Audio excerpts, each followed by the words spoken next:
It's Wednesday, March 15th, 2023. Let's talk about the news. From BBC News, US, UK, and Australia agree on nuclear submarine project. The three members of the AUKUS Pact, the US, UK, and Australia, have agreed to allow Australia's military to acquire nuclear-powered submarines and to work together to create a new, upgraded nuclear submarine fleet. Worth noting here, and this is something the Biden administration has been repeating to the press as well, is that these are nuclear-powered subs, not nuclear weapon-wielding subs, which means they are quieter and stealthier, but not meant to serve as part of the West's nuclear arsenal distribution system. That said, China's government is not keen on this deal, as it's part of a larger collection of new agreements meant to counter Chinese influence in the Pacific Ocean and Oceania. This deal is Australia's largest ever defense investment, adding up to about 368 billion Australian dollars, which is about 246 billion USDs. And the deal also allows the US and UK to base some of their nuclear-powered subs in Australia, beginning in 2027.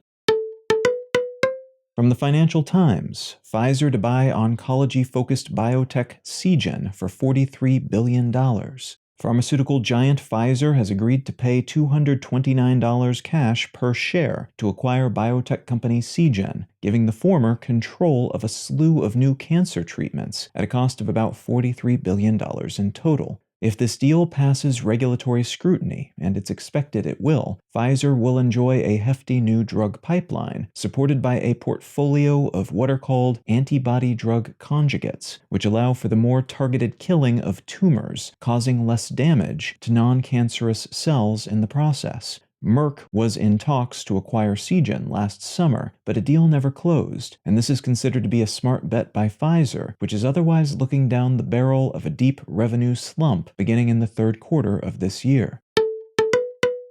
And from the Associated Press, Iran says 22,000 arrested in protests pardoned by top leader. The Iranian government has announced that more than 22,000 people it has arrested for their participation in recent anti-government protests have been pardoned as part of a larger mass pardoning of 82,656 people who have committed non-violent, non-theft crimes. This is interesting in part because it gives us a sense of just how big the government's arrest efforts have been in the face of large waves of, at times, violent protests, sparked by the arrest and death of a young woman in September of last year, but also because anti-government activities have continued in the months since the height of these protests, and new ones could break out during upcoming holiday events, which implies the government feels confident enough in their ability to handle such protests if they happen, and that they may be trying to bring a quick end to this period of unrest so they can refocus on other things.